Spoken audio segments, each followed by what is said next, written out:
Good morning! Can everybody hear me okay? All right, welcome to your 2025 Tucson Japanese Festival. All right, I am your MC, your friendly neighborhood 4th generation Japanese American, Lonnie Villanueva, but you can call me Lonnie for short, and I will be your MC for your 2025 Tucson Japanese Festival. Thank you. Oh, yoroshiku onegai shimasu. Arigatou gozaimasu. Thank you, Nui Loa, mahalo very much. Anyway, so I'm going to move on to our first group, actually. So our first group who will be doing demonstrations for you today they are, sorry about that, oops, I forgot to get that up. This is our Aikido at the Center. This is Aikido Ishikage Kempo, all the way right here from Tucson, Arizona, correct? Yes. And they're going to be giving us some demonstrations for you today. Yoroshiku onegai shimasu.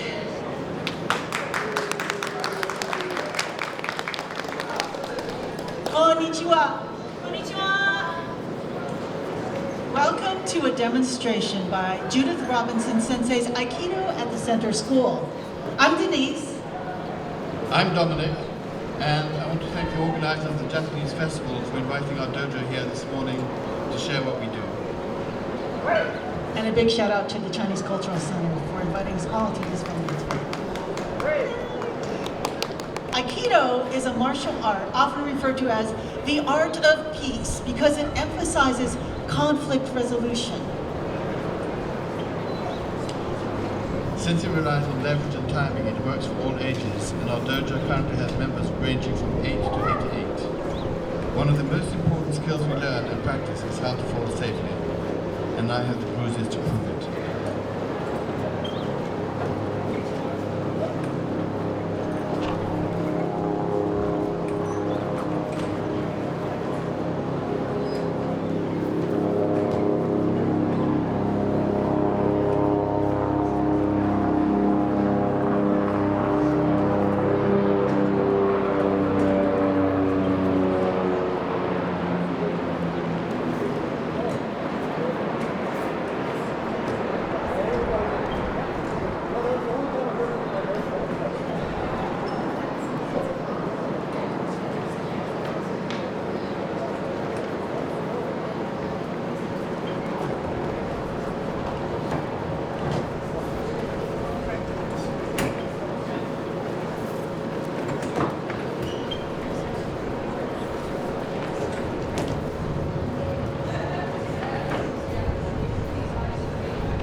And now, the Aikido kids. First, Gareth and Xander will demonstrate Munetsuki Ikkyo.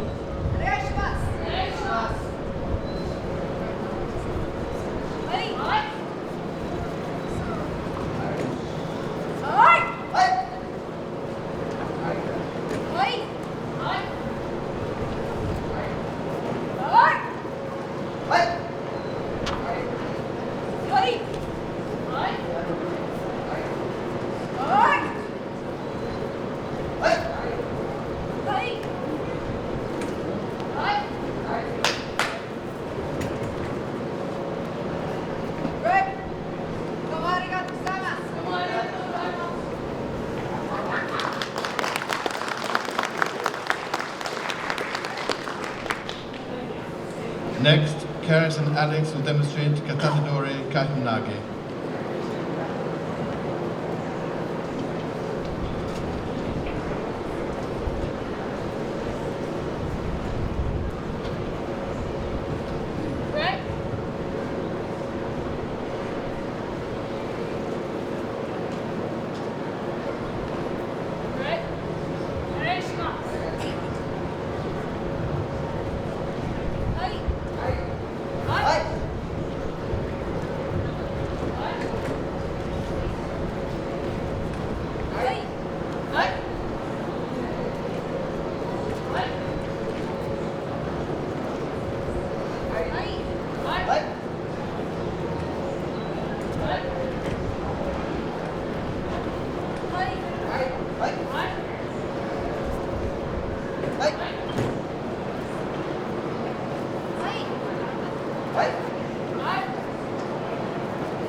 Xander responding to a double kata attack.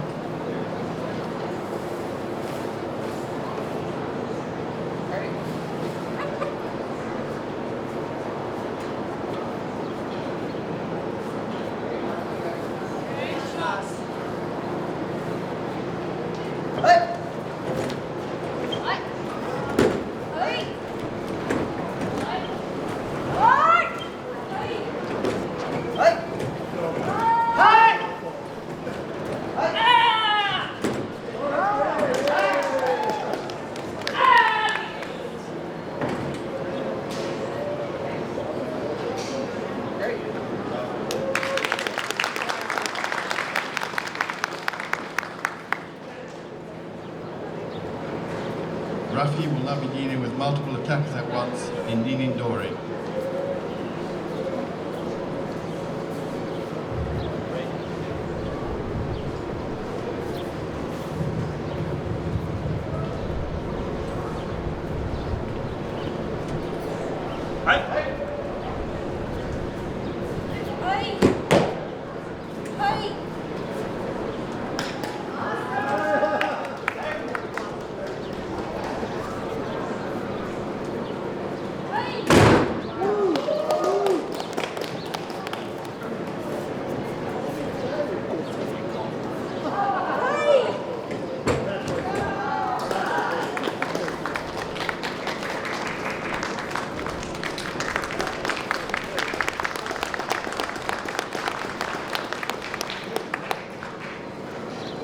And our newest student, Ilan, demonstrates drop like a stone.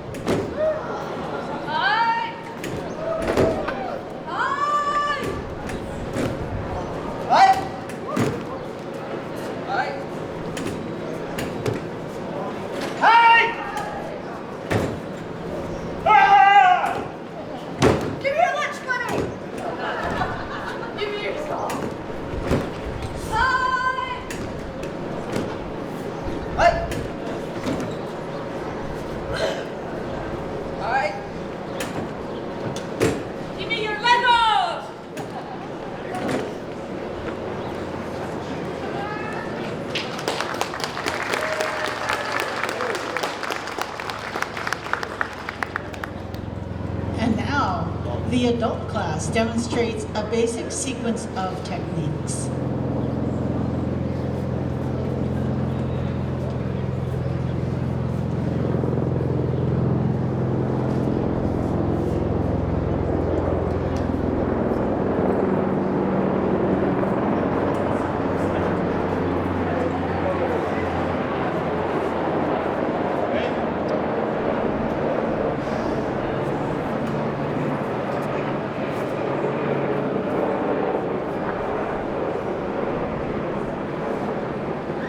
Shomenuchi, Ikkyo, Omote.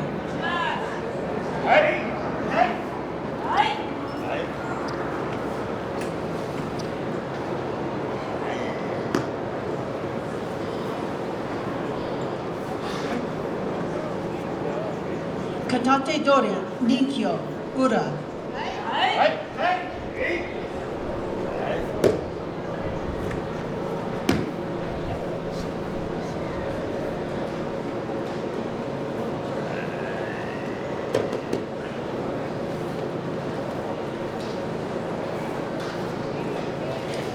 Kata Dori, Sankyo, Omote.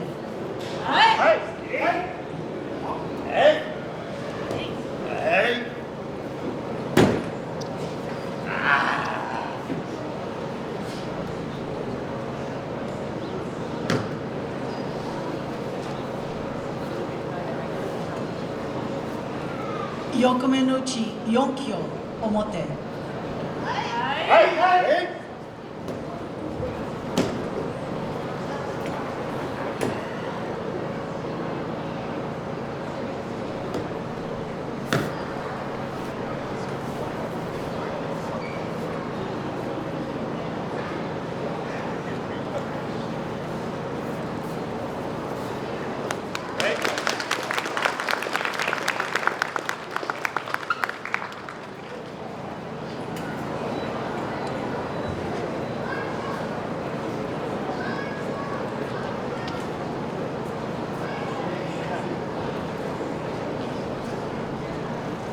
Eric and Ella will now demonstrate Kumijo.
Ted, Christina, Ella, and Shane demonstrate a progression starting with static with one attacker and ending with multiple attackers in motion.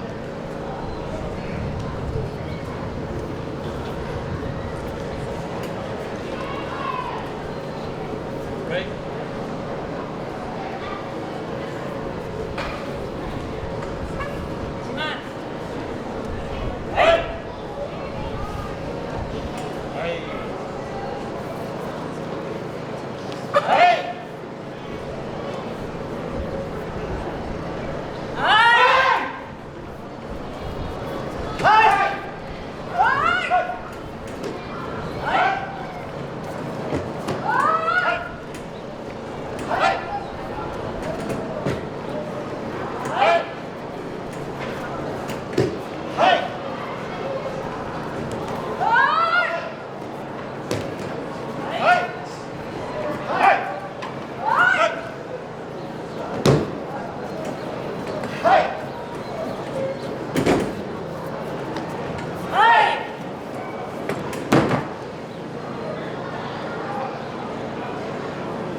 And now, an homage to Zato Ichi, the tale of the legendary blind swordsman.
fighters attack one at a time. So here now we demonstrate when they all attack at once.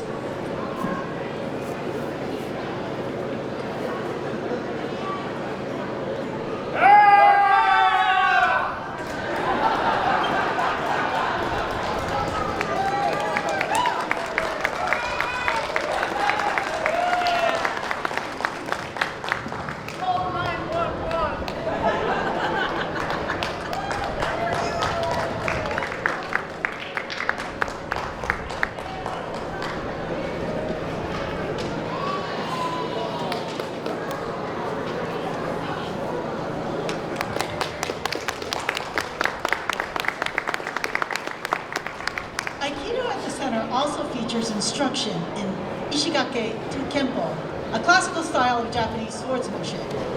Ishigake Kenpo descends from Tenshin Ryu, a style of kenjutsu that emerged during the late Edo and Meiji periods. This period saw prolific cross-pollination among the sword styles and the dojo. As a result, these traditions share several influences, and the techniques are oriented more toward personal combat and dueling. Today's demonstration begins with 4 examples of Yajutsu. These kata focus on drawing a sword and counter-attacking in one fluid, combined movement. These will be followed by 5 kumitachi. Kumitachi are paired forms that teach and preserve the techniques and strategies of the tradition, and illustrates the style of combat used in duels in feudal Japan.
by the mochi station.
And that concludes our demonstration by Aikido at the Center. If you'd like to know more about our dojo and classes for adults and kids, please see this table right back here with flyers. Or you can check us out at aikidoatthecenter.org. Thank you.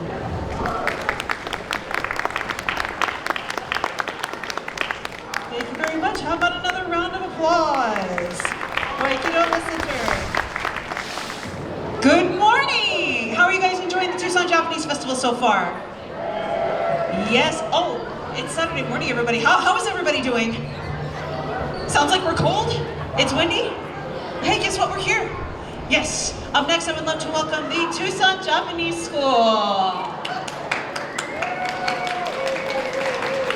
They will be performing 2 songs for you today, and I'm going to pass it over to them. Is there anything you guys want to share with us before we start?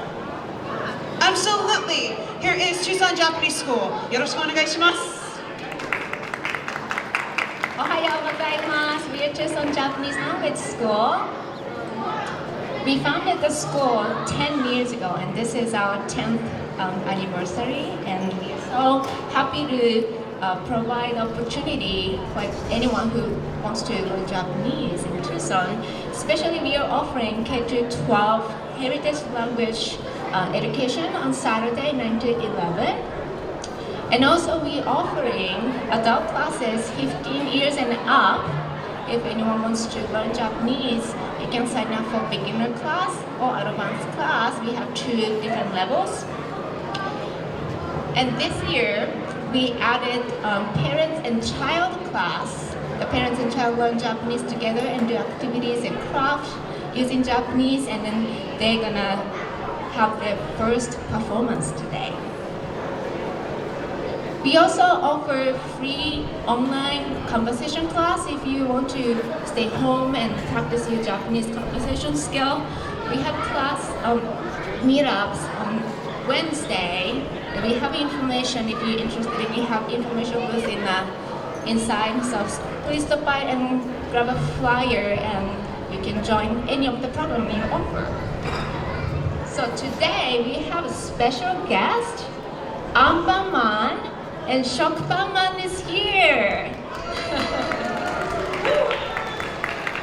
Okay, so we're gonna present parents in child class, Anpanman Taiso first, and Ebikani exercise that they've been practicing in the class, and then we will have some song for you. Okay, everyone ready? All right.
Thank you, Ampaman, Shokpaman, and everyone who danced today. That's great.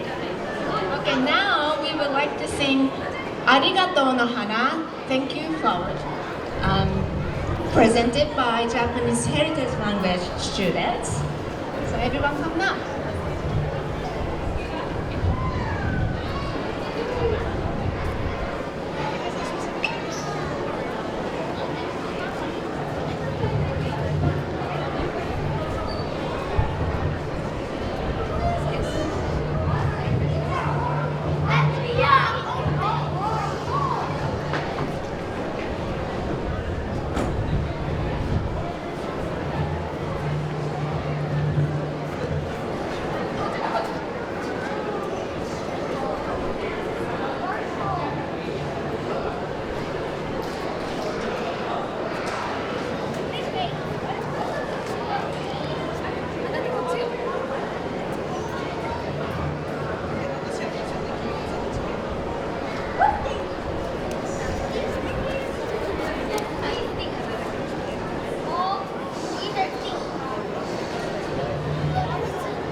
挨拶しましょうか。気をつけ。で、お願いします。はい。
another round of applause for Tucson Japanese School.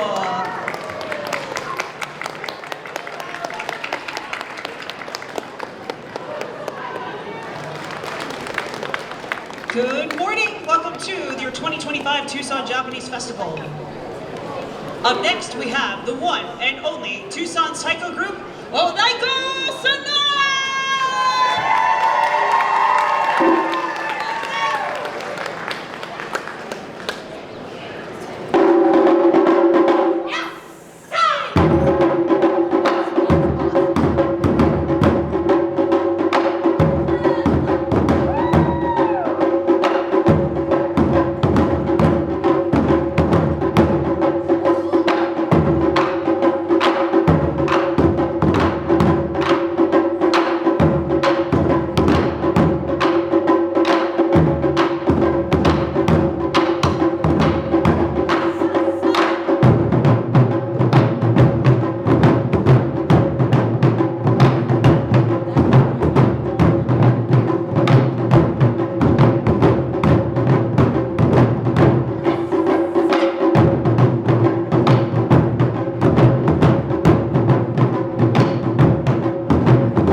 Well, we are Odaiko Sonora. I think some of you have seen us before. Yay!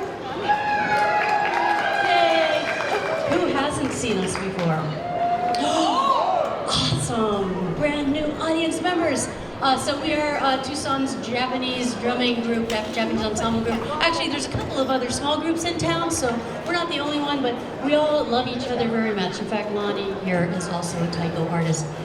There's Sierra Vista Taiko, Suzuyuki-Kai, Mogan Taiko, and somebody I'm missing. Oh, there's a couple of groups. So that song was called Tobu. Tobu means to jump or to leap. And the song is dedicated to our friend Margaret Hopkins, who founded Moaya Taiko-Dan. The next song we're going to do is called Korekara. If you speak Japanese, Korekara means from now on, or from here on forward, from now. And the song is dedicated to the North American taiko community by Yonsei taiko players. That's fourth generation Japanese American taiko players. Korekara.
Hey, hello. Are we having fun yet?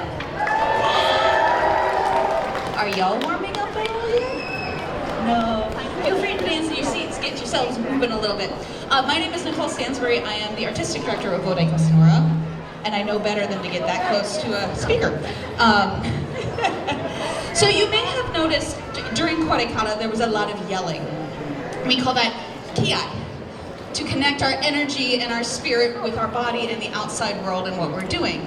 Sometimes in songs the ki are written into the music. Sore, ha, ya, sa, sa, ha. All of that in the middle of the song was written in the music where we tell our players, sorry, you have to yell. You have no choice. But then there's the spontaneous ki, which is my favorite, and that every once in a while in a piece you'll hear somebody yell, and that's not because we necessarily messed up, but it's because we're having so much fun we just cannot contain ourselves. The next piece that you're about to see is called takoyaki. Now, there is a takoyaki truck over there. Yeah! Takoyaki. So, as taiko players, there are two things that are really important in our lives. Taiko and food. Yes, Lani agrees. Taiko and food. Our sensei, Tiffany Tamaraguchi out of California, who's now in Portland, wrote this song called Takoyaki about frying takoyaki balls. Yum. So you will hear the sizzling oil, you'll see the rotating takoyaki, and you may even see an 8-legged octopus. Takoyaki by Tiffany Tamaraguchi.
Oh, she hits a lot of things.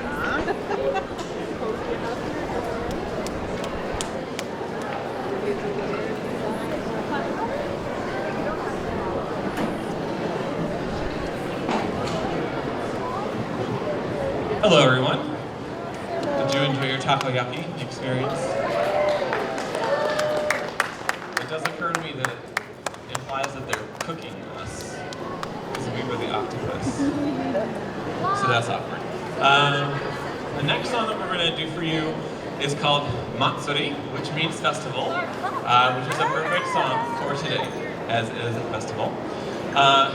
Linda, you want to turn around? You may have seen other folks walking around with hobby coats with this kanji on the back. This is the kanji for festival, for Matsuri. And so this is actually a song that takes a bunch of different rhythms that you might hear in village festivals throughout Japan and arranges them into a single piece. You'll hear a tempo shift in the middle of the song to jazz things up a little bit. And you're also going to be introduced to two new instruments that we haven't broken out yet. The first, you might want to step away from Karen. I'm going to do chapa first. You know what they're right here. Are the chapa. The chapa are these little tiny cymbals with a very not little tiny sound.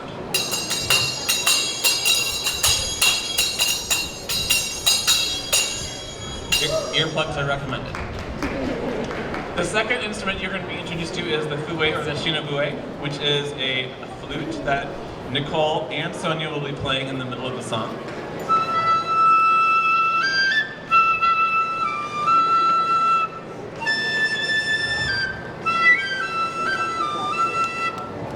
Thank you very much. A round of applause for Karen and Nicole. So with that, we are about to start Matsuri.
to you.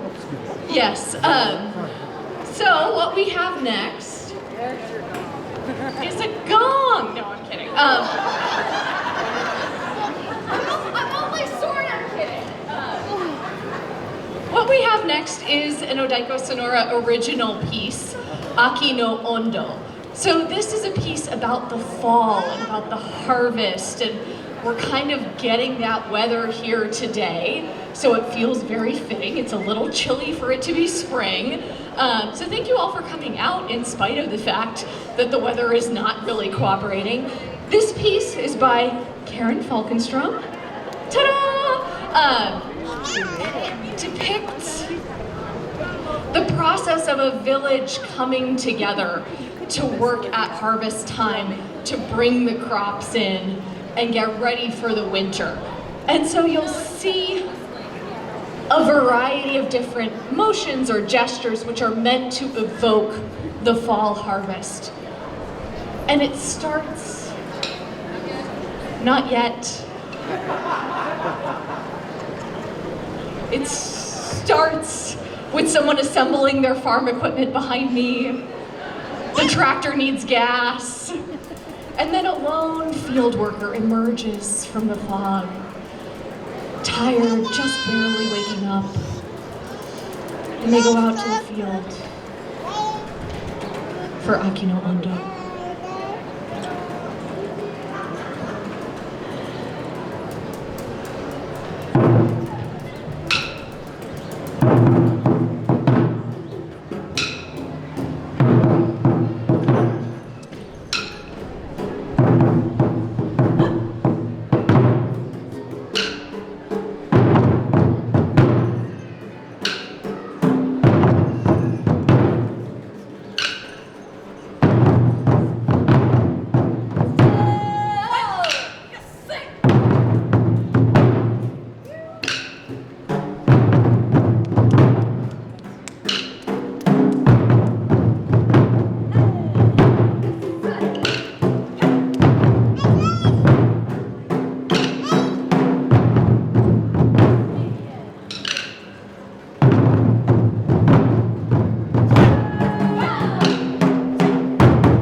Okay. Whew. I don't know why I always give myself the announcing right after doing that solo. It's probably not the best idea. All right. So that was Akino Ondo. You could feel the cold wind coming, quite literally. And the tension of trying to get warm and get ready for the winter, even though we are getting ready for the spring and summer, which is so exciting and frightening at the same time. Hopefully we have a very wet and flowing summer. Because our next song that we're gonna play, the next song we're gonna play actually means flow in Japanese, nagare. This is another song written by our sensei Tiffany Tamariguchi, and it features our performing ensemble and our performing ensemble understudies. On the stage today, you have three different yet cohesive groups of people. You have our performing ensemble understudies, and our community group. And within this group, we have a range of ages from 17 to 80s, late 70s, early 80s. We're not gonna ask. But, so our community group has a wide range of ages. Our all ages recreational taiko class, which is our intro beginning class, has an even wider range of ages. I think our youngest person is in, she's 10, she's in 4th grade. 10 and up. So if you are interested in learning how to play taiko, March 22nd, we have our one-off intro to taiko class at 11 o'clock. Thank you, Ashani. Do it. If it looks fun, it's twice as fun to do than it actually looks. And if you can count to 4 and hit something with a stick, you can play taiko. You have to count to more numbers when you get more advanced, but 4 is the entry point. You have to be able to count to 4 and hit things with a stick. We only have to count to really 8 in this song and hit things with sticks over and over and over again. So, Tiffany Tamariguchi's Nagare, which means flow.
straws to see who has to talk after that song.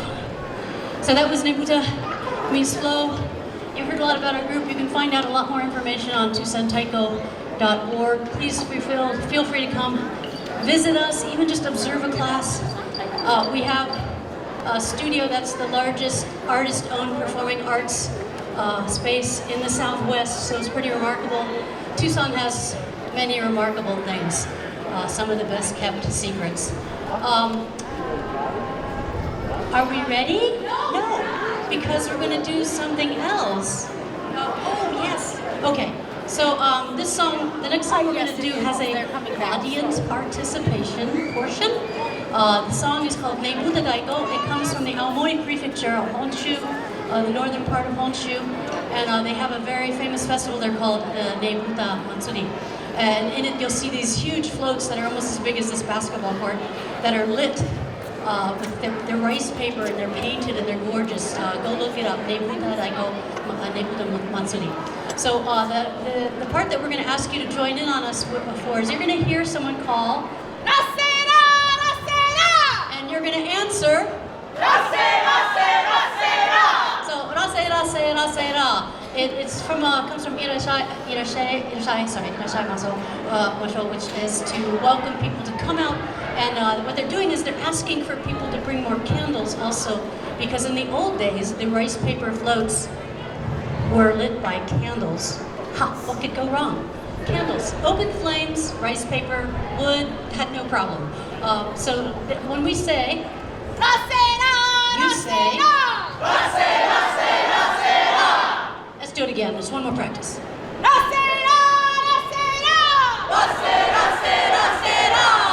right, I think we're ready for Nebuta Daiko. Remember your part.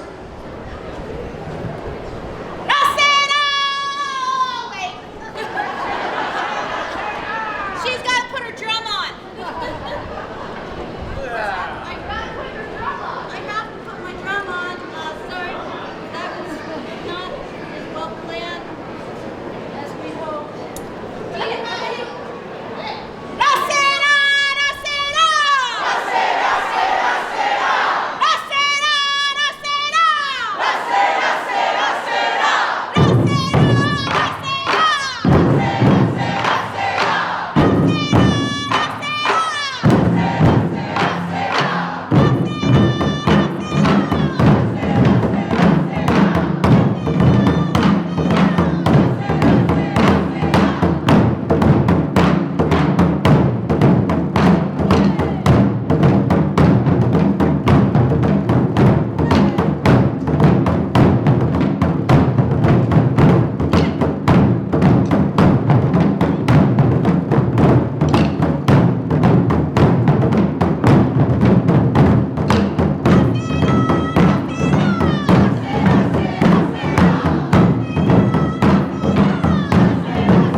dance sequence. So we're going to teach you Tucson's local obon dance, and we're going to dance the festival close 3:30.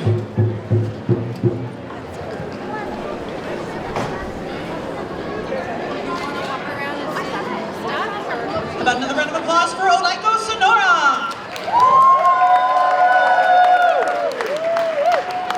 Coming up next, in just 2 minutes, we will have Kodenkan Center, martial art based on Jiu-Jitsu, doing a demonstration for you in just 2 minutes. Kodenkan Center, martial art based on Jiu-Jitsu, will be making their presentation in just 2 minutes. Thank you. Good afternoon. Those of you just joining us, welcome to Tucson Japanese Festival 2025. Up next, we have Kodenkan Center. Kodenkan Center is a family-friendly martial arts dojo. They'll perform techniques called Matsuno-ryu Goshinjutsu and Dazan-ryu Jiu-Jitsu. And now here is Kodenkan Center. Yoroshiku onegai shimasu.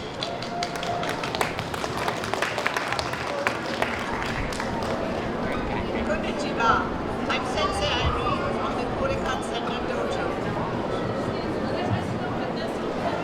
Next to me is Sensei Julian, and on stage are our students. We are much honored to be part of the Japanese Festival.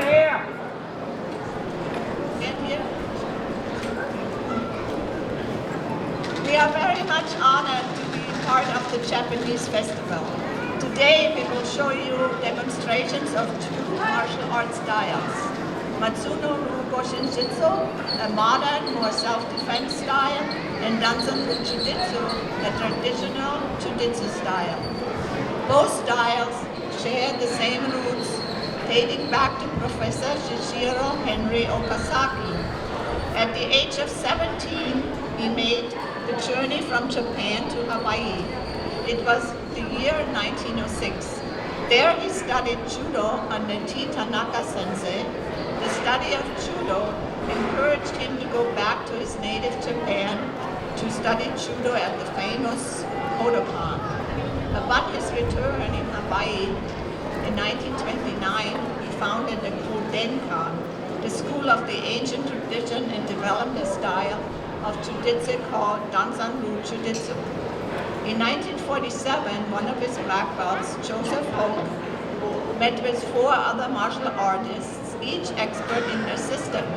Those men developed a new martial arts system called Kacho Keppo, which combined each other's skills.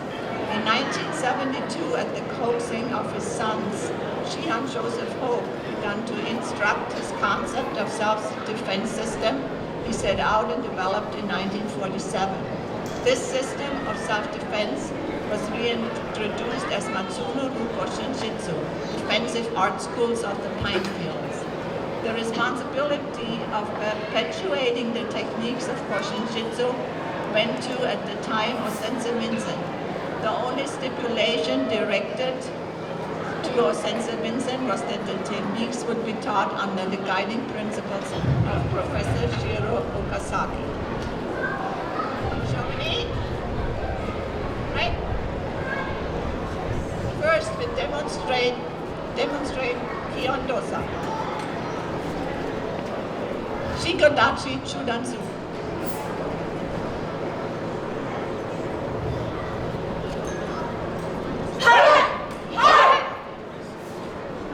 Senkutsudachi Getaruge.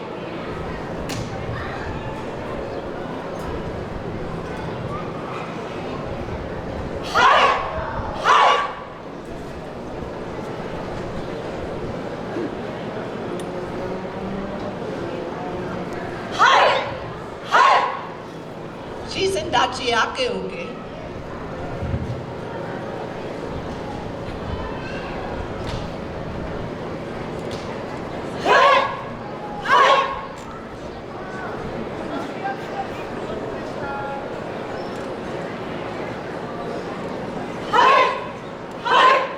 Maigiri.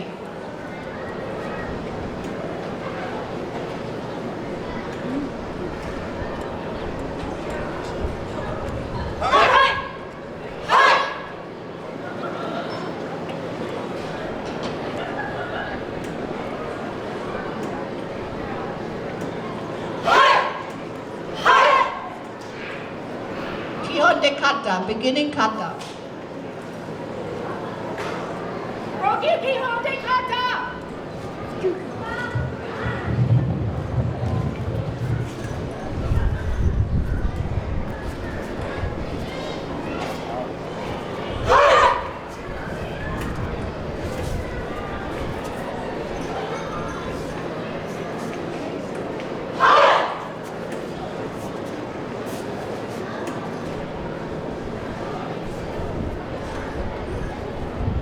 Intermediate kata.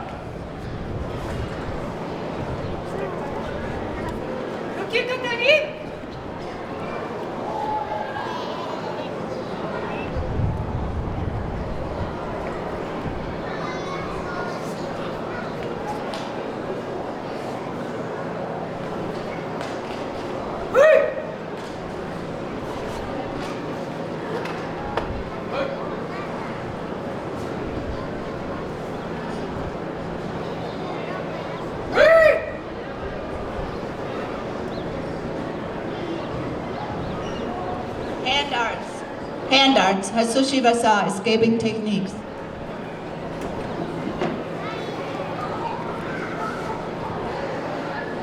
Morote Dori.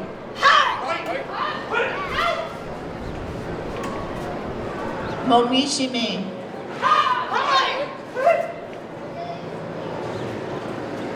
Kata Ude Dori.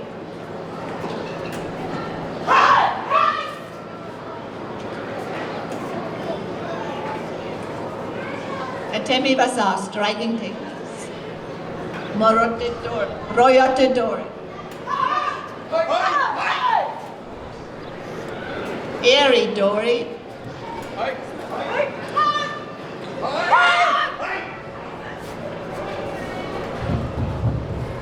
Kakai Dori, arms free.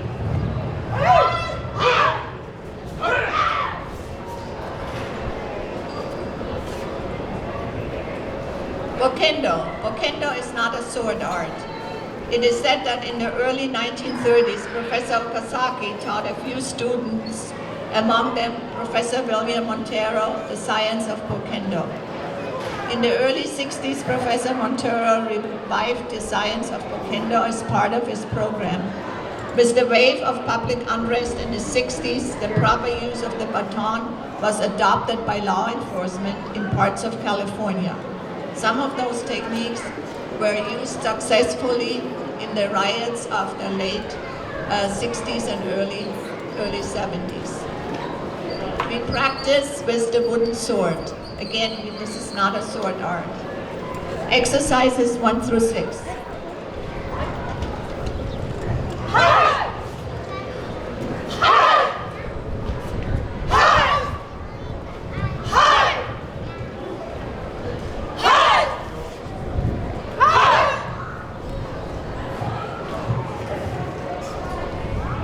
Kata 4.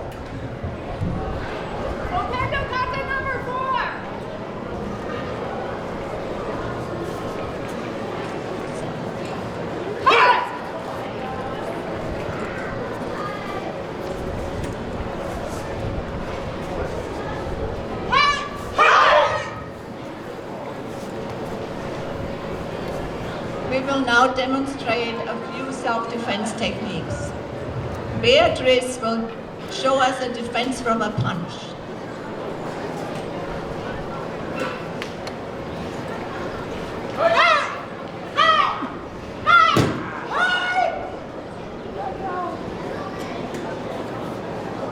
Calvin will demonstrate a defense from a choke.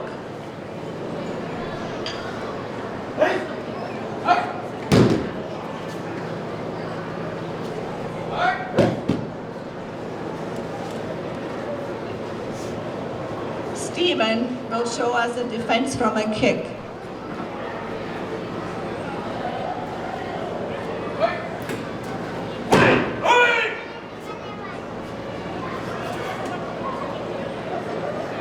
Sensei Suzanne will show us a defense from a double lapel grab.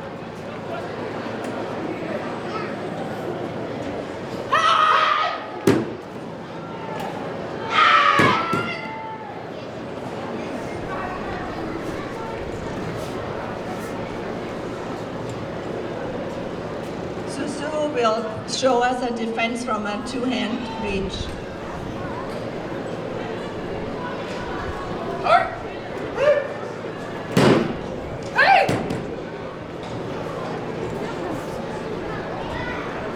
Calvin will show us a defense from a two-hand grab.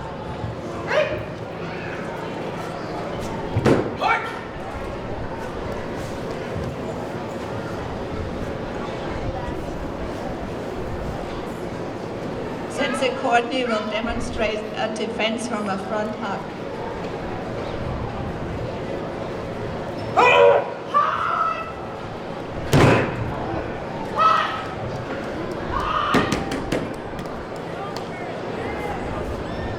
That concludes the Matsuno Ruko Shinshitsu demonstration. Sensei Julian and his students will now show you a few techniques from the Danzan-Ru system.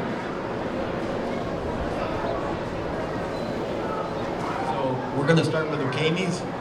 These are falls and rolls. Falls and rolls are techniques intended to prevent injury during falls as well as to help students give up the fear of falling. These techniques are practiced at every class. Miki ukemi, right side fall. So he demonstrated a basic way, and this is a more advanced way of doing the same technique. Tomoe ukemi, straight over fall. So this is the basic method, and here's a more advanced method.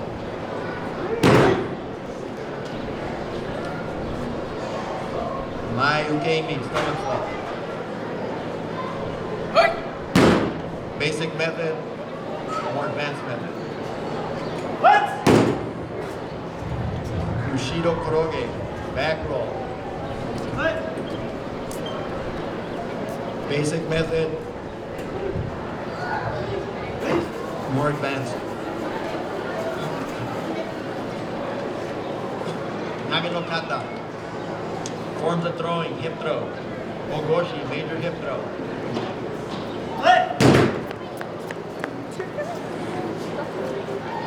Serue goshi, elbow under armpit throw.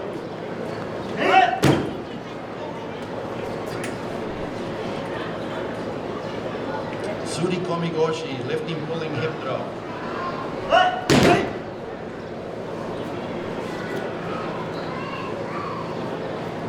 Ippon Zoinage, single arm shoulder throw.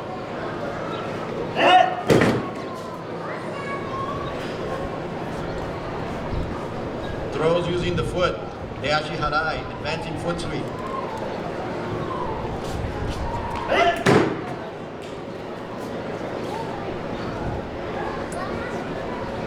Sotogama, outside sickle throw.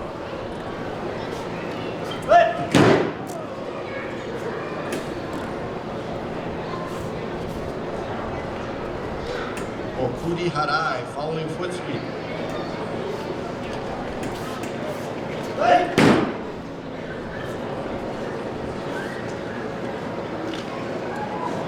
Throws using the leg. Sotomomo Harai, outside thigh throw.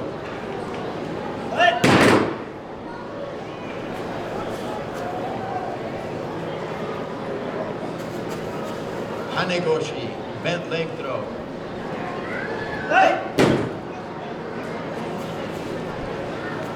Sacrifice throws. Tomoe-nage, circle throw.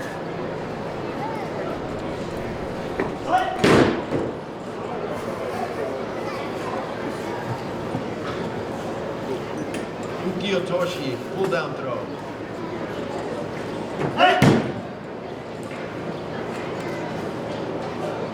Next is Oku no Kata, advanced combination techniques.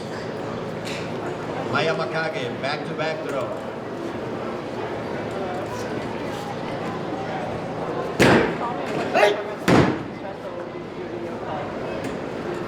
Sakanuke, stomach bump.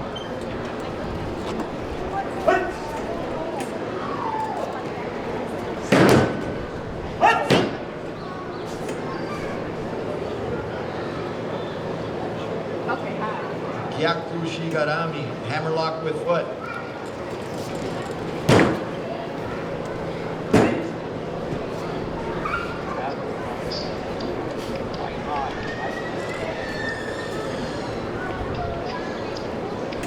Mizuki Booty, counter to eardrum slap.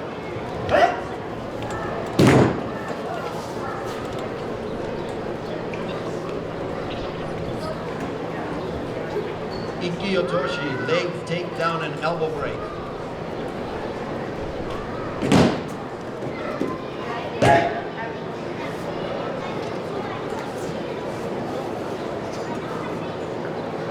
Kin Katsugi, knuckle to groin and low shoulder throw.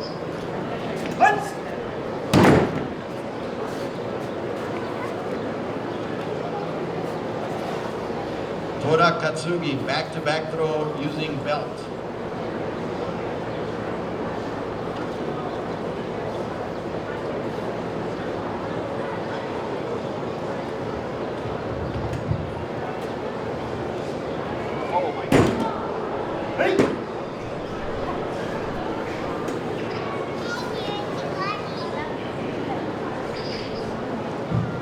Before we bow out, if you have any questions, you can see Sensei Julian or myself. We have flyers. Arnika, raise your hand. She's off to the side. She'll give you a flyer. We also have a table in the back. So before we close, I want to introduce the performers to you. Sensei Courtney.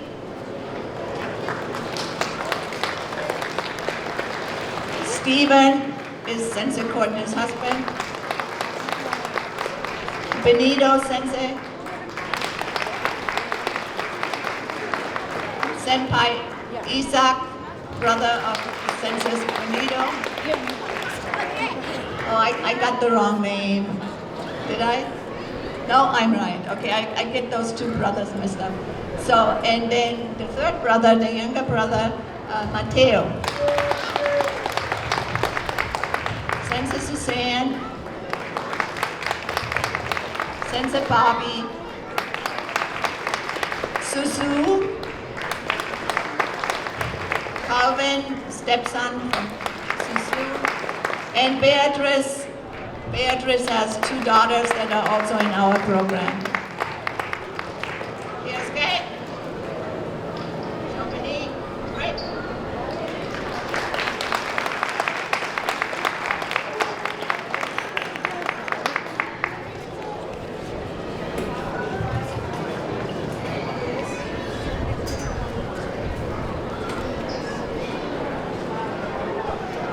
Another round of applause for Kodenkan Center. Coming up next at 1 o'clock, we have Suzuyuki-Kai, our school traditional Japanese dance. Once again, please give a warm welcome to Suzuyuki-Kai.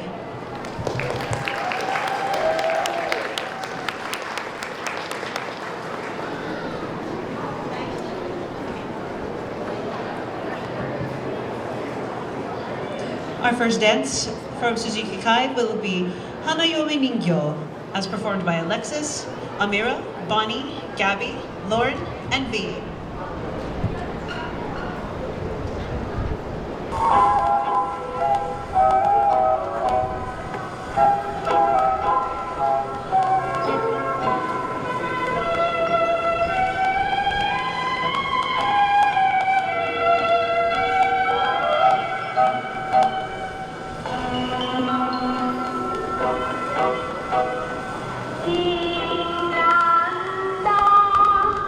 No.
Our next piece is Gion Kota, as performed by Alexis, Amira, Gabby, Lauren, and V.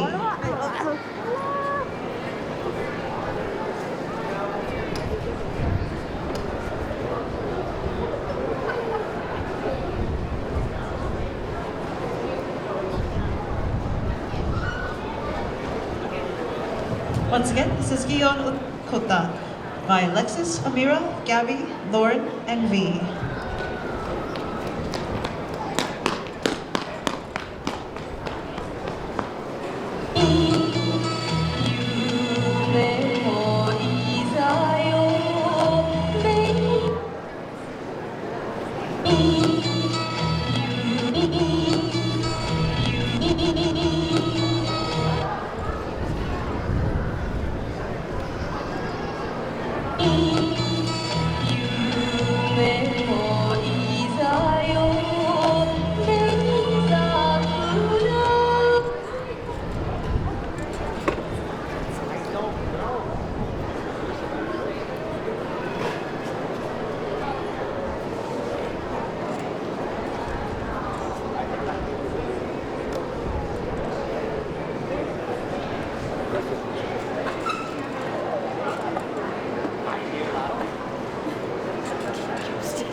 Our next piece for you is Nozaki Kota by Bonnie and Kelsey.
Our next piece for you is Kurodabushi by Mr. Yamada.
Thank you very much. Up next, we have Kojo no Tsuki, as performed by Mari Sensei.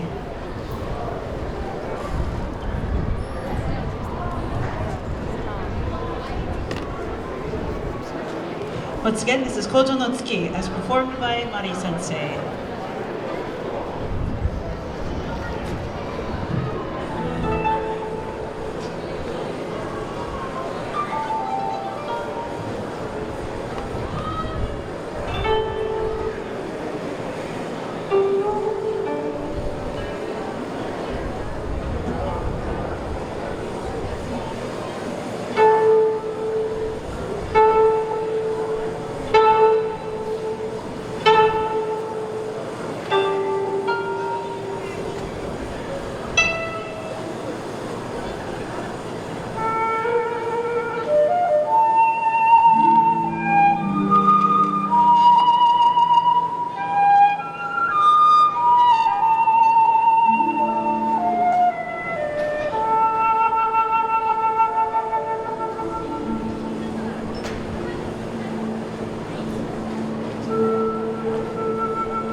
Suzuyuki-Kai has 2 more pieces for you today. Their next one is Hanagasa Ondo, featuring Alexis, Kelsey, Lauren, Lily, and V. Once again, this is Hanagasa Ondo featuring Alexis, Kelsey, Lauren, and Lee.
Alexis, Kelsey, Lauren, Lily, and me.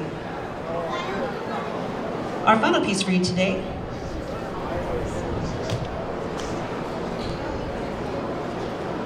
Tucson Japanese Festival. How are you enjoying Suzuyuki-Kai so far?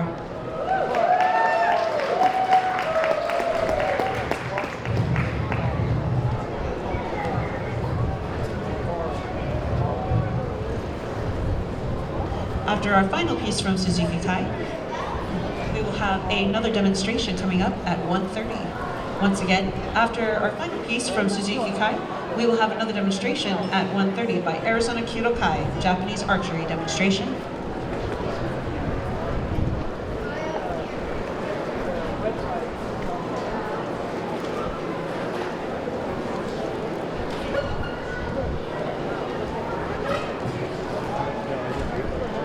Our final piece for you today is Passion, as made famous by the video game Kingdom Hearts 2.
How about another round of applause for Suzuyuki-Kai.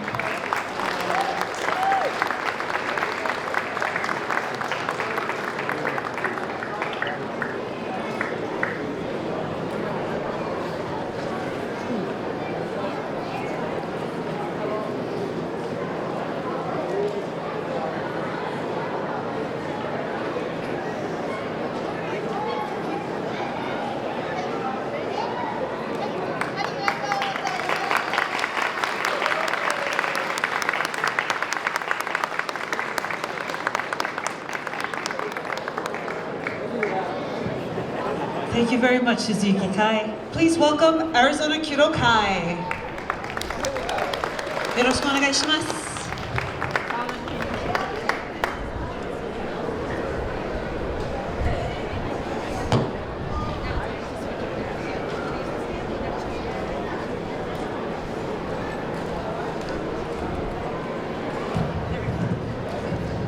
All right, thank you. First off, We had to change our plans completely because of the weather. We did have something planned for the stage, but our safety net would blow away. We had this happen at another event recently, and it wasn't a good thing. So we are using that. We're going to work on the ground, and we'll still try and adapt some of the ceremonial shooting that we want to show you. A little bit of background: Arizona Kyudo Kai and the University of Arizona Kyudo Club have been doing this since about 1987. That's when I started. The club formed right after that. We do Kyudo, modern Kyudo, which means post-World War II. And we also do Kyujutsu. The school of Kyujutsu we're associated with goes back to the year 1187.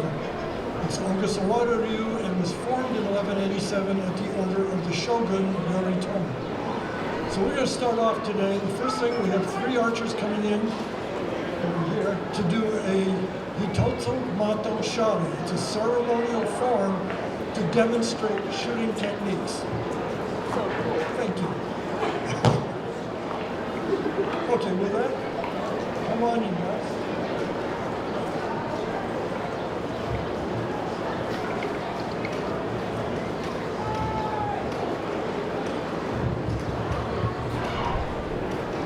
With any ceremonial form in Japanese archery, it's in slow motion. The teacher says slow is dignified even if you're making a mistake. The 3 archers that are coming in, Marcos, Zach, and Carl, each tested last November for a rank, and they're all now Shodans. They're doing Hitotsu Mato Shari. Hitotsu means single target ceremony. They bow to greet the audience, you're the honored guests. And we're modifying the ceremony a little bit in its form.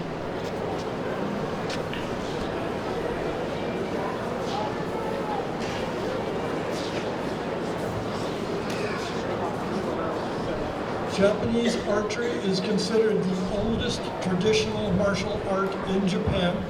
Precedes the Japanese sword by about 300 years. Originally, the badge of the samurai was a bow and a horse.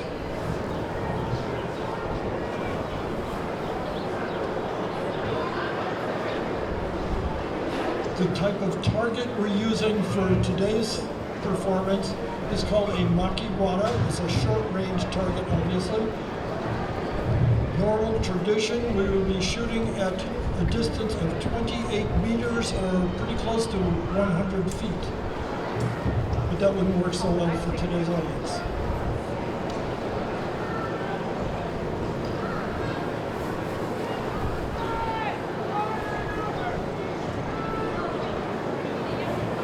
The bow, as you've noticed, is a rather long one. It's a recurved bow, much longer than Western archery would call for. It's even longer than the English longbow. Its big difference is that it's off-center. The grip is about a third of the way down the bow instead of being in the middle. And that means the lower arm is short and it can cross over the saddle of a horse. So it is used as a cavalry weapon. Our draw is also based on cavalry use. Notice Carl starts by raising up the middle of the body. If you're on a horse and you raise your bow to the side to draw and the horse makes a right turn, you're on the ground. So everything we do on horseback is balanced and centered up the middle.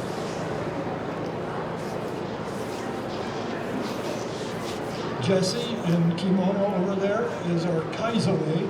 Her job is to remove the arrows, like the feathers.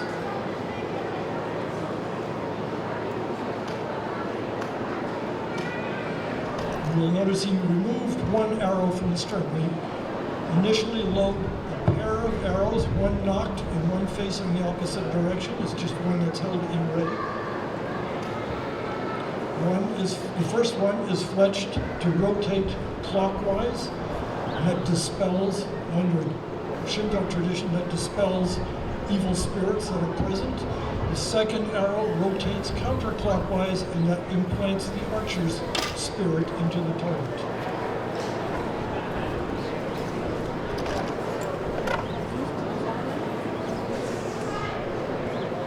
here before. I've been to archery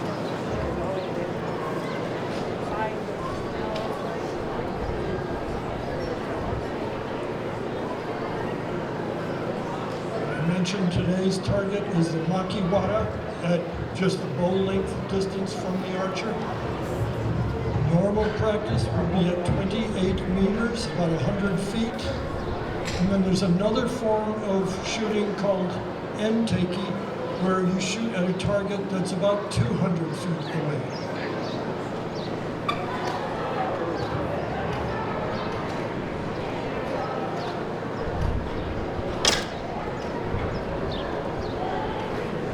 The arrows are much longer than you would use for Western archery, and that's because we draw them back quite a bit further. Western archery draws with the fingertips to the corner of the mouth. Japanese archery draws with the thumb all the way back to the shoulder. So the bow propels the arrow for a much longer period of time. So you get a lot more penetration from a lightweight bow than you would otherwise.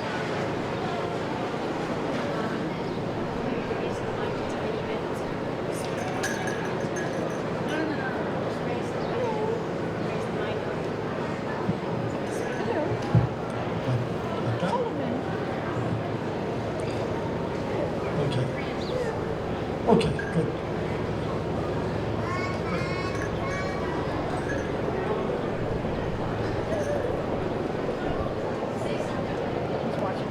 Okay, and Carl is shooting his second arrow, second pair. He will now close and retreat to the waiting line.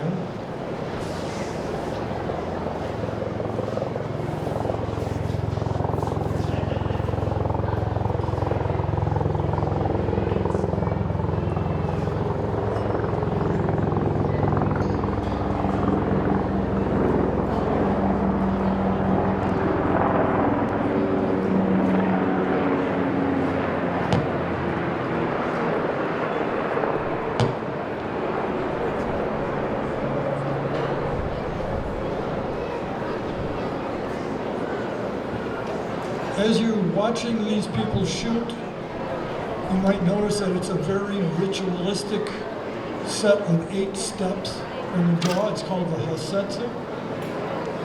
I'll elaborate on those a little bit later. Have somebody demonstrate it just following the Hasetsu. And then we're going to invite some of you people to come up and learn the Hasetsu, not with a bow and arrow in your hand, but with what we call a Gomu Yumi. If you were to come join us at our practice sessions, we would start you empty-handed at first to learn the Hasetsu, the shooting form. Then we would put a Gomu Yumi in your hand and let you practice drawing against tension. And then when you got comfortable with it, we would then put a bow and arrow in your hand. One thing I'll mention, Marcos, who's drawing now, you'll notice he's wearing a glove on his right hand. The glove has a very thick, hard wood thumb, the wooden core. It's got a knock or a notch in the thumb.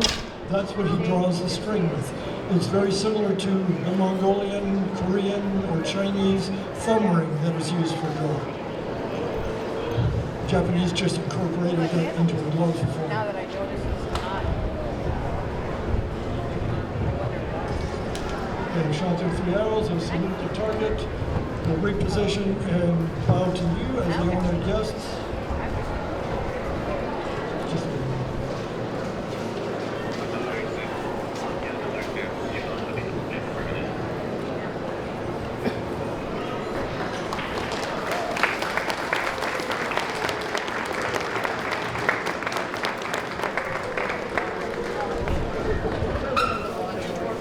Okay, I'm going to ask Blake. Will you come up and do a shot? Blake is also, besides doing modern Kyudo, he is one of the members of our group who also does the older traditional Kyujitsu. He's a member of the Ogasawara Ryu. It's a school that's been around since the year 1187. And you will notice he's, like me, wearing a kimono. Well, those sleeves would get in the way of a shot. They get tangled in the bowstring. So he has to first do a hata nuge. He's going to bare his shoulder. He's going to start with a slightly different approach to the target. He's taken his position. Now he's doing a salute to the target called a kane. It's basically a supplication asking for the spirits to help him. He will now have to bare his shoulder to get that sleeve out of the way of the bowstring.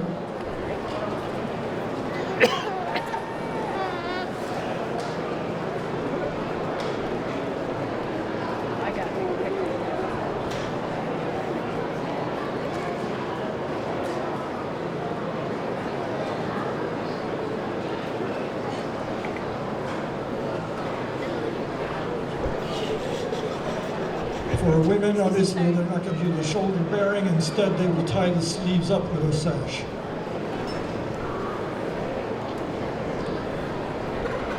Okay, he has done the first salute with the kane, but this one is a threat. It's a tsuke, kind of pointing the target, saying, okay, you're it. I'm coming for you. You'll now load. You know, if we had a line of people doing this, he's doing something based on what we call a momote shiki. It's another ceremony.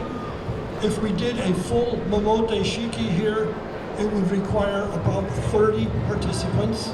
We did one recently up in Northern California. We were asked to do it for the Princess Takamado. And it was a lot more elaborate with more brilliantly colored costumes and stuff. But in a case like that, you'll have 10 archers, and in a full ceremony, each archer altogether would shoot 10 arrows, so you'd have 100 arrows being shot. The ceremony takes about 6 hours, and they wouldn't give us that today. Probably merciful for you guys. Dropped arrow counts as a shot arrow, and that's when the kaizoe steps in to remove it.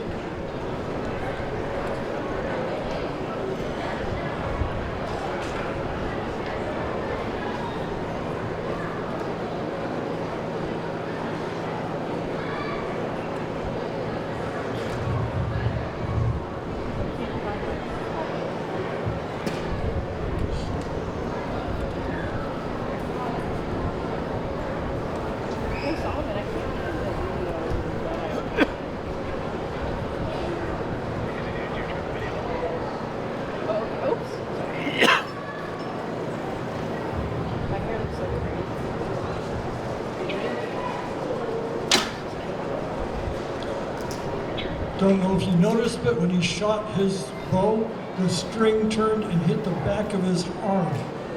The arrow is on the outside of the bow, away from the archer. In Western archery, archers will frequently wear a brace on their arm so that the skin doesn't get peeled off by the bowstring. Japanese archery doesn't have to worry about that. The bow turns in the turns in the hand, rotates to the outside, and it doesn't strike the hand. He's now doing hara ire to put his shoulder back together.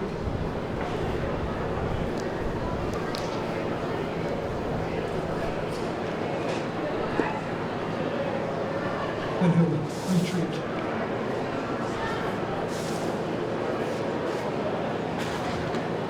Okay, now if I can have you guys come up and do a shot. All right, Zach is going to come back, and I'm going to walk him through step by step on this one. He's going to approach the target.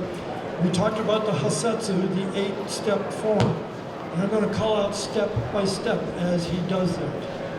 And he'll first step up, position himself at a right distance from the target, left side toward the target. His first step is going to be ashabumi, that's taking a stance. He will step so that his feet, the big toes on his feet are 1 arrow length apart. It's a stability, it's a foundation to build on. Next step, he's going to go ahead and load, well, he's squaring his body, his spine is straight. Then the third step is going to be yugamai, where he prepares the bow, loading it, getting ready to shoot. And there'll be a pause at that when he centers himself again. Puts one arrow knocked, ready to shoot, the other one in reserve, held below it. And goes back to his hip, he squares his shoulders and his hips. Removes the arrow that won't be shot this time. And now when he gloves it, this is a specific technique for gloving the string and taking the grip. This is the Yugomai. Then Uchiyo Koshi, where he rises up the center line, again in our style, because it's derived from a horseback style. We stay centered over the horse rather than reaching to the side. The beginning of the draw, Hikewaki, moves into a Daisen position with basically the elbows just straightening, the arms straightening. Pulls back with his right hand over the top of his ear, all the way back to the shoulder, into a position called Kai, where it all comes together. Hanare is the release. The bow turns in his hand. You can see the string is now behind him.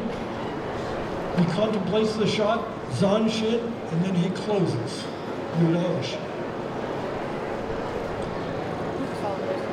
Adjust the next arrow, and he'll repeat the process. Can you see them? This time I won't call out the individual steps. They're just running, I don't know. They're just running around.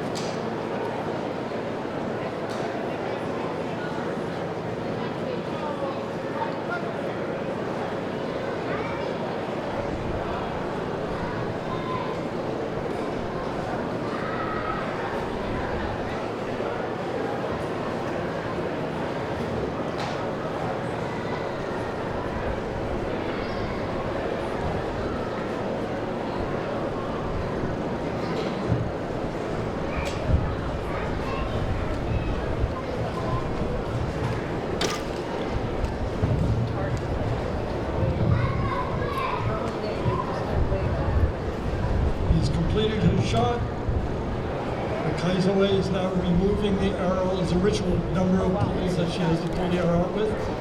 And we are now going to close our exhibition. With that, if you want to learn more about Kyudo and about our group, we'll be over kind of in the back corner almost to the building. I have a table set up with some display items on there. Come by and talk to us and we'll tell you more about it. Well, thank you all very much.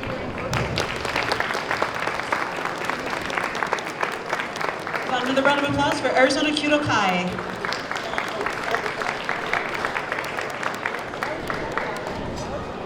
And now, please welcome to the stage, Yagyu-Kai USA Arizona.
Hello?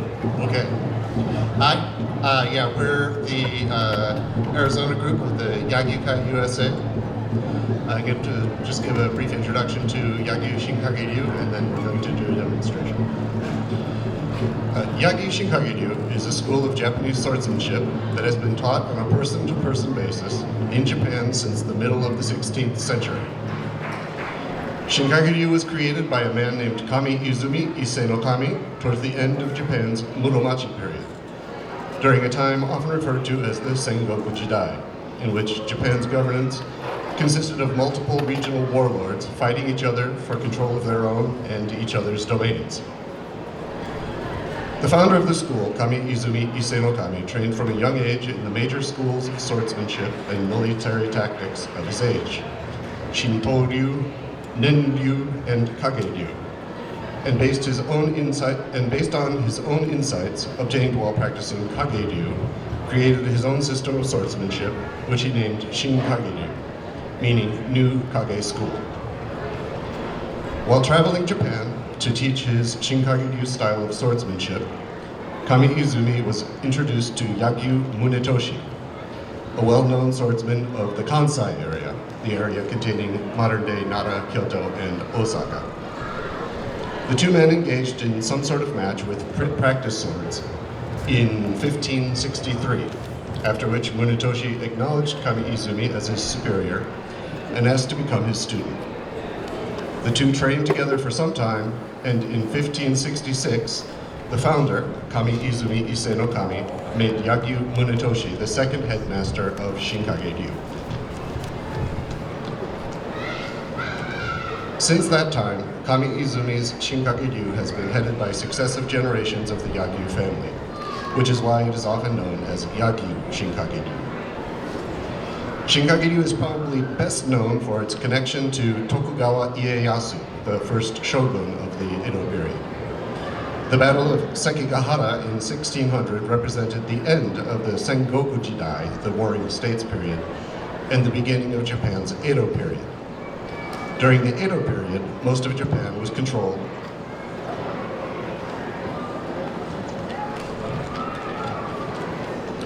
by a military government, headed by the Tokugawa family and based in Edo, or modern-day Tokyo. The second Shinkage-ryu headmaster's fifth son, Yagyu Munenori, was requested by Tokugawa Ieyasu to become the swordsmanship instructor to the first shogun and his family in Edo. And for this reason, Yagyu Shinkage-ryu is sometimes referred to as the Shogun's School. However, the lineal headmastership of Shinkage-ryu was passed on by Yagyu Munetoshi to his first son's first son, Yagyu Toshitoshi, who became the swordsmanship instructor to the branch of Tokugawa family that remained in their original domain, Owarihan, the area around modern-day Nagoya. With the patronage and participation of the Tokugawa family in Owarihan, Shinkage-ryu was passed down by successive heads of the Yagyu family, alternating the headmastership with the heads of the Owari Tokugawa family until the end of the Edo period in the mid-1800s. The headmasters and Yagyu family heads, Yagyu Toshichika and Yagyu Toshinaga, continued to teach Shinkage-ryu through the Meiji and Taisho eras, and Yagyu Toshinaga established the Yagyu-Kai, which we are a part, in 1955, as an organization to support the correct transmission of Yagyu Shinkage-ryu in post-war Japan. Personally, I learned Shinkage-ryu under the 21st headmaster, Yagyu Nobuharu, who took over the headmastership from his father in 1966. We are demonstrating here today with the permission of Yagyu Koichi, the 22nd headmaster of Yagyu Shinkage-ryu Edo.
in a Japanese restaurant.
Another round of applause for Yagyu-Kai USA Arizona.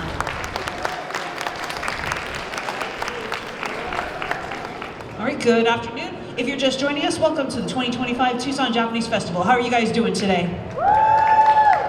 All right, those of you may or may not know, I am your friendly neighborhood fourth generation Japanese American, Lonnie Villanueva, but you can call me Lonnie for short, or you can call me Super Lonnie-chan, or if you know, you can call me Miss V. Anyway, I'd love to introduce our next performers for you today. So their names are Maximus Luevanos and Nick Stanley. Maximus Luevanos is a shakuhachi player and is currently a student at the University of Arizona studying neuroscience and the Japanese language. Max discovered the shakuhachi through old jazz fusion albums created by Hozan Yamamoto. In these recordings, Yamamoto-sensei played traditional Japanese folk songs and jazz standards in a jazz band with the shakuhachi.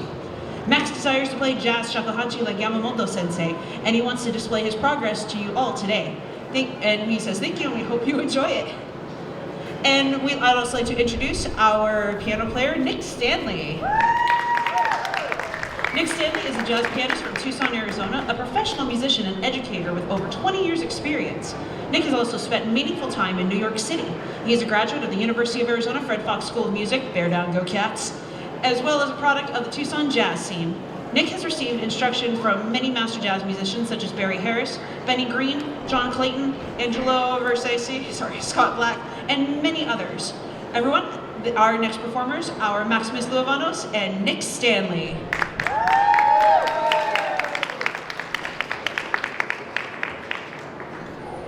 Thank you, everybody. This first tune is a jazz standard that many of you all may know. It's called Take 5. So I hope you all enjoy it and enjoy the sound of the shakuhachi.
Thank you very much. So that was Take 5. I hope some of you all recognized it. I think it's a very famous song.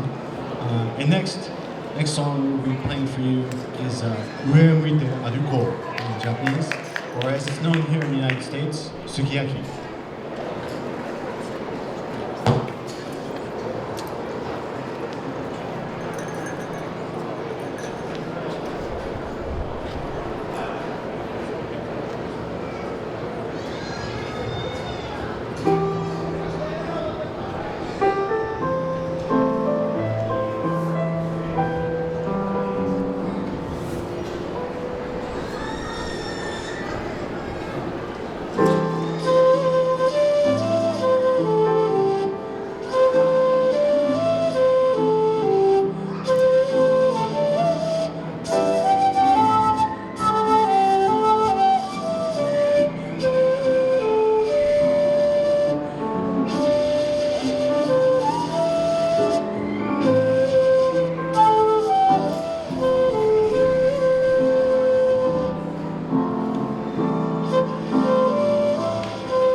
Thank you so much, everybody, and that is all we have for you today.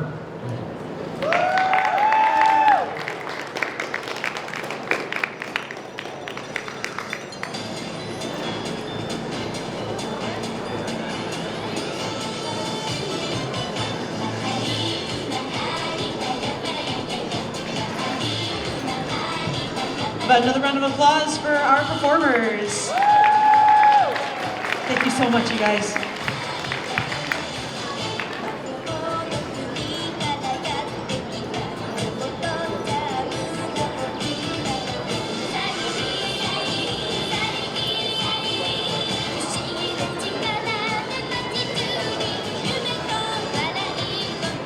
Coming up in just 5 minutes, or in 6 minutes, we have Tucson Yosakoi Club, the Japanese festival dance group, performing at 3:15. Once again, in just 6 minutes, Tucson Yosakoi Club will be performing. Thank you. Good afternoon. If you're just joining us, welcome to the 2025 Tucson Japanese Festival. How's everybody doing today?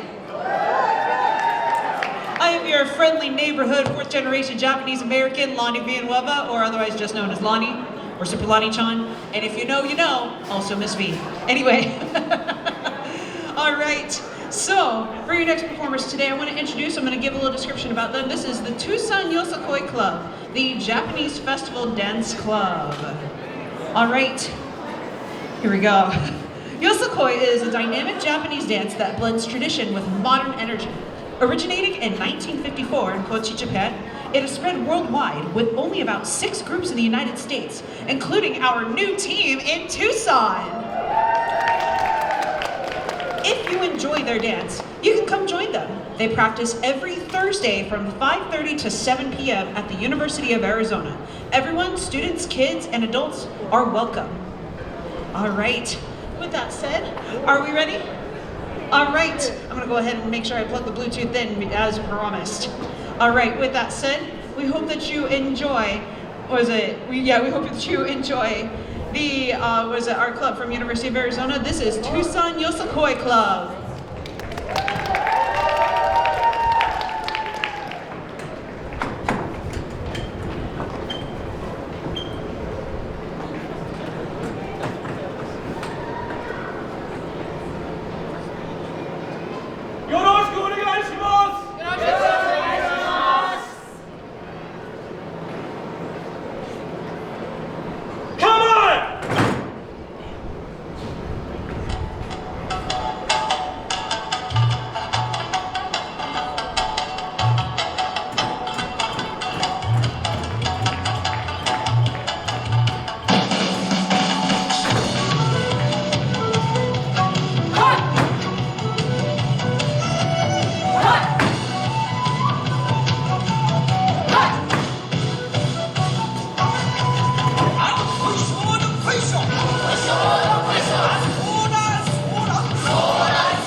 was so excited when they said they were going to do Soran Bushi. I was like, yes!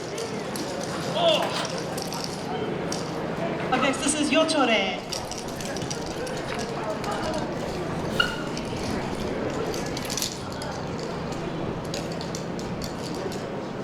Come on!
Hello, everyone.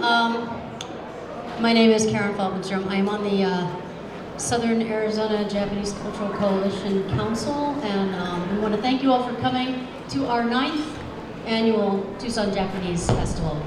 Woo! And it was good job. Yeah, because I'm now going to teach you something. So I'm not going to go into the whole history of what we're going to do next, but suffice it to say that when you go to Japan and you go to a festival, you're always going to hear taiko, drums. You're also going to see people dancing, and you will be invited to dance. Not quite as aerobically as the last group did. This is going to be, these dances are folk dances, in this case an obon dance, that are they're so simple that you can pretty much pick them up by just copying the people that you see. All the obon dances, obon is a Japanese Buddhist festival that happens usually in the summer. So we don't do it here because it's triple-digit heat. So what we do is we try to do our obon in November with the All Souls procession. So if you're welcome, if you learn this dance, you can come and walk with us at the All Souls procession in November. We're going to teach you the dance. This one is called Tucson Ondo. And maybe I can have the Suzuyuki-Kai dancers come forward to, I'll direct you and you just do what I tell you. I know you're good at that. So they're going to show some of the movements and copy them. The movements are very simple. So obon dances, as folk dances, are always about the landscape that we live in or the work we do. In fact, when you saw Sorambushi, this movement is pulling in the fishing nets, right? Because that's where the region where that dance was created is a fishing region, which is very common in Japan because it's islands. So this is Tucson Ondo, so we tried to figure out what is really particular about Tucson. And one of the first things we thought of is this surrounded by mountains, right? There's big mountains. We have the Santa Catalinas and the Rincon Mountains. And there's little mountains, the Tucson Mountains and the Santa Rita Mountains. The next thing is the blazing sun, which we all are experiencing if we step outside of this cover. And you shield your eyes from the sun. Yeah, do whatever she's doing. And then the next thing that happens is the wind. We're gonna break it down slower. We'll break it down slower because I'm going to have you sit up, and I just want to tell you the story. The wind kicks up. The wind brings the rain brings the weeds that you have to dig out, and then after you do your work, you have to clean up, and then you're proud. So there's a little story that we tell here about being in Tucson in the summer. So let's all stand up. You don't have to actually join the circle, but go ahead and stand up. Make sure that you're not going to hit your neighbor with these movements. The first movement, yes, we're going to do it in place, so don't move yet. The first move is very simple, it is drawing a large mountain. You bring your arms up, and then you draw a big mountain. You do that on the right side, as Shani is showing it, and then you do it on the left side. Right. So then you have little mountains. You go to the right, you make a little mountain, and you go to the left, and you make a little mountain. So let's do it all together. Each, ni, so, re. Big mountain to the right, big mountain to the left, little mountain to the right, little mountain to the left. Good. And from here, you're going to shield your eyes from the blazing sun. It looks like that. You put your palms together. You push one palm out. You turn the other palm towards your face. You do it twice in the right, and then twice on the left. Everything kind of happens twice, so you have a chance to get it right. The next thing that happens is the wind kicks up. So you just did the sun. You're going to circle your arms to the left side twice, and then you circle your arms to the right side twice, and then the easy part, rain. Whoosh, swoosh, splush, splush. In case you're feeling a little overwhelmed, remember the rain is coming and it's just. So now that we bring the weeds, which looks like digging. Dig to the right twice, dig to the left twice, and now we have to clean up. Now, when you go to a obon festival, there are 3 items that you might need. You might need kachi-kachi, which are clicky wood things. You might need a fan, different kind of fan, and this is their towel. It's your tenagui or your hachimoki. This is their towel that you wear here. We're going to clean up after we work. So you're going to rip that towel off and you're going to make a couple big circles. Then you're going to skillfully hook it back on. And then you've finished your work and you've cleaned up, and so you're proud. Step, step, step, step, clap, clap. You're ahead of me, but that's okay. All right, so if you're game, and go ahead, because when are you going to get to do this again? Let's make a big circle around this first section of chairs. So where Carolyn is pointing with the hat, the orange hat on our other council member, we're going to dance counterclockwise. We probably want to clear that side there maybe a little. We've got room. Okay, we're going to be dancing counterclockwise, otherwise it'll freak people out. So everybody, this way. This way. Yes. Most social dances are done counterclockwise. Don't ask me why. All right, follow Ishani. She knows the dance. Now, one thing you want to do is make sure you leave enough space to move. So don't crowd the dancer in front of you. Leave lots of room, like a whole arm's width. All right, let's just sample or let's try the movements with a little bit of a simple drum beat. Yeah. I'll count you in. So, re, mountains keep moving. Big mountain on the left, little mountain on the right, and little mountain on the left. Now the sun. And this is kind of a stop step. You don't have to keep walking. Sun to the left, and now the wind on the left, and wind on the right. Now the rain. Splush, splush, splush. And now your hula ho. Actually, this is hula hoing in the desert. Hula ho to the left, and now you're cleaning up. And you hook that scarf and step, step, step, step, clap, clap. Let's stop right there. Okay, good job. See how easy it is? Everybody who's sitting down, stand up. Come on, get in the circle. Yay. They're like, oh no. And if you're gonna dance and you want to try the hachimaki, we have some tenugui towels up here. You can come grab one.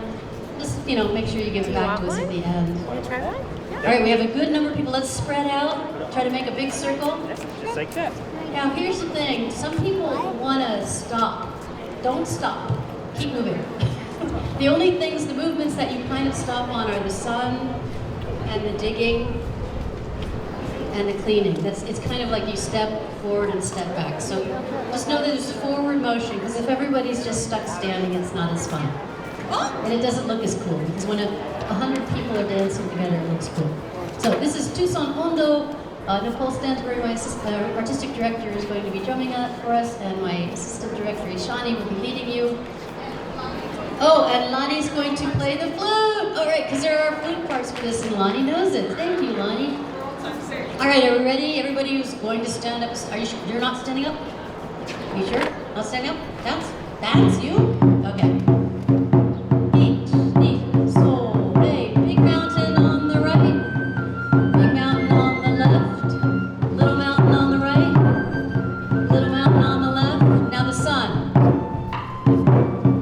Sun to the left. Now the wind on your left. Wind on the right. Now the rain. Hula ho. Take it.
going to be drawing to a close here the 2025 Tucson Japanese Festival. Please take some time to purchase food. We're going to still be open till 5 o'clock, so buy some stuff from the marketplace, meet some people, go up to some artists. Oh, sorry, 4 o'clock.